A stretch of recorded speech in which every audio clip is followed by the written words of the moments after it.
Hi, my name is Charles Malky, biologist and plant expert with Ivory Organics, where we grow cool plants. And today we're going to be planting this BAREROOT rose that we just picked up from the nursery. As you may notice, all of the roses around me have already been significantly pruned and they're ready for an excellent spring growth. One of the major tips I want to share with you is that do not prune your roses until the last chance of frost is passed in your area. We're here in Los Angeles, specifically in the zip code 90068. And in this particular zip code, our last chance of frost is the last week of January. And looking at our forecast, we're going to be enjoying 70s and 80s this week. So our last chance of frost is clearly passed. And I want to share this with you at the very beginning of the pruning season. And that's one of the benefits you're getting by subscribing with this video. And if you haven't already, do so right now. But what we're going to do today is a part 2 to this video lesson is planting the BAREROOT rose. The first thing I want to share with you is the anatomy of the rose. So let's get started with that first. So what we did in the part 1 of the video was we pruned all of the extra canes that were conflicting with the existing canes. A successful rose structure should have a vase-shaped pattern with all of the branches pointing away from the center part of the rose or the crown. And in this situation, we've now got 4 canes, but when we started, and hopefully you'll see the part 1 to this video, you'll notice that there were some canes that were underlying some of these existing canes, and that would have resulted in branches that would be competing for the same amount of sunlight for accomplishing, which is the goal, the maximum number of beautiful long stem roses. So here we are, and again, depending on the variety, it doesn't necessarily have to be long stem roses, but just maximizing the health of the plant structure is making sure that each of the branches have its own area of sun to capitalize on photosynthesis, which is the process of making the sugars and the metabolism and the proteins for maximizing the health and the life of the plant. So what we're going to do here today is we're going to plant this. And I want to point out again with the structure as well, what we did is we brought all of these branches down to the nearest bud. If you take a look over here as we come a little closer, you can see that there's a bud over here and there's a bud over here, and again the buds are pointing away from the center of the plant. This one here is going a little bit towards the side because we couldn't find another bud below it, and here's another bud again that's pointing off and away from the center of the plant. What we then secondly did is we coated all of these exposed tips with the Ivory Organics product. It's important to coat those tips to prevent the risk of boring insects such as beetles and termites. And what we used was a product similar to this, and it's available in colors green, brown, and I'm holding here the color white. Protection against damaging sunburn insects and rodents for use on your roses, fruit, nut trees, ornamental trees, and shrubs. It's a non-toxic, environmentally safe, and organic product that's registered material for use in organic agriculture. And if you take a look at the lid here, it protects newly installed plants and trees, shields prune and damaged surfaces. And the way the product works is it's got all of these 7 natural garden oils, which include castor, cinnamon, clove, garlic, peppermint, rosemary, and spearmint oil. So those oils are going to help basically repel. It doesn't kill, but it will naturally repel those pests from wanting to enter those exposed surfaces, and again maximize the health and the life of your plant. You can also start off with a ready-to-use spray, which is pretty much this product diluted into a ready-to-use spray. And the goal is when you spray it onto your plant like so, the goal is we've just created a light film. I don't know if you can see some of the droplets. You can see that light white film. And the goal is we've created, in essence, a sunblock to help keep the plant several degrees cooler. As right now there's no structure to protect the underlying branches and trunk from the extremes of the sun. Whether it's going into spring or if you're going to do a summer pruning or even in the fall, and there's even benefit in the winter where you're actually insulating the plant by applying a coat, and you can actually do this as a brush on as well. So we've already coated the tips of the plant, as you can see like so, but there's also value. And right now the company that created this rose coated a lot of the surfaces in wax, so they too understand the value of basically protecting the plant from the loss of moisture. But what this is going to do, it's going to help insulate the plant even in the winter from the risks of what's known as sun scald. And that is where and that is the process. Sun scald is the process where the daytime temperatures are warm, but your nighttime low temperatures are still in the freezing temperatures. And what that causes is for the bark to crack. And even if the bark doesn't crack, the underlying vessels may be getting damaged by the extremes of a warm day followed by a freezing night. And again, a phenomenon known as sun scald. Well, let's get to planting this rose. Let's get started. So here we are now amidst all of the recently pruned roses that we've accomplished. And again, the part one of the video. What we're going to do now is just take this BAREROOT rose that we've picked up from the nursery. We've pruned it, we've treated with the Ivory Organics, we've coated all of the surfaces that we've pruned, and we've also removed all the excess canes, which again, if you want to see, take a look at part one where we've accomplished that. The next step we're going to do is get it out of the container.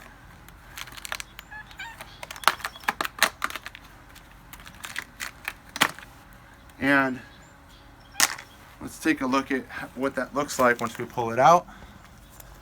So we're just going to tap on it like so. And we can see here that the grower has used some of the soil. Usually the quality soil that it comes in from the grower in these pots is not the best. So you can see that it really hasn't grown into it. Take a look right in there. The soil is not even connected to the container. Had I planted it this way, there would have been a pocket of air within the soil, which is ultimately drying out the roots and could eventually kill the entire plant. I'm so glad we opened this and accomplished this together. You can take a look at the grower also pruned all of these roses. This is not a normal end to a rose. All of these rose tips have been pruned already by the grower. Let's actually, now that we've done this, let's just remove the rest of the soil around it so we can see the structure that we're dealing with here. And here it is. So here's the structure of the rose. You can see the whole center part of the plant is kind of empty relative to all of these roots that are on the side and growing out in a fan position. Beautifully done. The grower did an excellent job in preparing and creating this rose plant. Again, the lower part below this crown of the, from here where the crown is to the base of the root is called the root stock. That supports the area from the crown up, which controls the quality and the size and the color of the flowers. This is the Scion Wood, and specifically in this example we're growing what's known as the Olympic Rose Hybrid Tea Rose. So that's what we're going to be planting right here today in this hole that I prepared that's going in right there. So we're going to make sure that when we plant it, that we make sure that the soil level, which was right here at the base, stays in the same position in the ground. We don't want to plant this too deep, as that'll cause a phenomenon known as stem rot, because now the stem that was originally above the ground is now going to be below the ground if we go too deep, and that's going to be wet and result in rot, and it'll ultimately shorten the life of your rose. So we've got to make sure that we put in the ground at the same level and make sure like where it was, because sometimes even the grower, as they're mass producing these, will sometimes put them in the soil too deep. You want to make sure where it was naturally during its life, and I can tell that it was right in this zone right here. So we're going to plant it in the ground right at that same place. We've got all of this native soil that we've just excavated out of this location that we're going to plant this particular rose variety. And now what we're going to do is we're going to improve the soil by adding this product over here to my right. If we take a look here, what we've got here is a product made by Kellogg's. This is specific for your in-ground planting. It says garden soil, all natural garden soil for flowers and vegetables. You can take a look at the product right here. You can see it's pretty much all plant-based. It's also an organic product. We're going to add as much soil that we've excavated out of the earth. This is the native soil. We're going to add 50% of this garden soil to the hole and to the soil that we excavated. So some of it's going to go in the hole, some is going to go up here, and then we're going to mix it.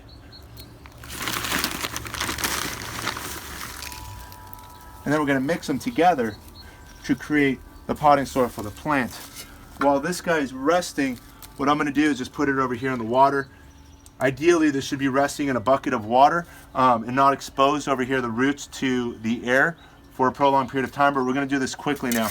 We're just going to mix the soil, the garden soil, to the native soil. We're doing the same thing here in the pot.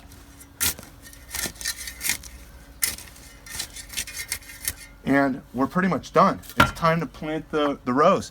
So it hasn't been exposed for more than a couple of minutes to the air. And what we're going to do is we're going to backfill. One tip while I'm doing this is to make sure that when you're enriching the soil that you use a garden soil specific for your in-ground plantings. Do not use potting soil for accomplishing this goal, as potting soil will retain too much water and also cause both root rot and stem rot. So do not use potting soil for your in-ground plantings. And now we're just going to adjust the height. You can see the roots are right here. We're going to also go with our fingers. We're going to apply a little bit of pressure. With all of these wood chips that are coming in from the surrounding roses, we're going to try to make sure that this does not go into the mix, as the wood chips, if they end up below the rose, are going to rob the rose of nitrogen and a lot of other minerals, and also potentially lead to rot as well. So you want to keep these near the surface, where they're going to help retain moisture and break down and enrich the soil over the course of this year. So again, we're adding some pressure around the rose. It's also important to create a nice ring so that when we go to watering, that'll help hold that water around that root zone. I'm looking at a couple of roses here, a couple of roots that are exposed near the surface. Just going to push those down, add a little more soil.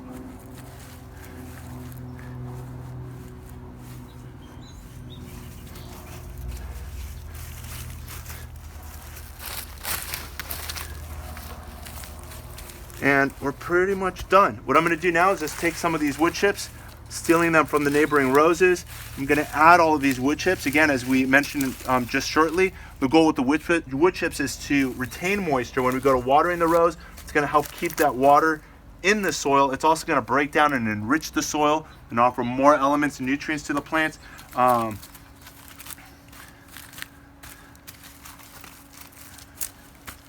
there we go. Last step, water.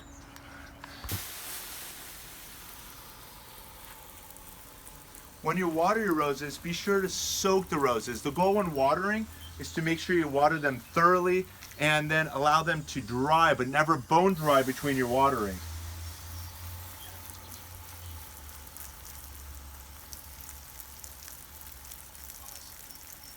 So if you've enjoyed this educational moment by our organics, be sure to like it, and most importantly, by subscribing below, you'll be connected to this and all of our other educational gardening videos. Thanks again for watching, and happy gardening.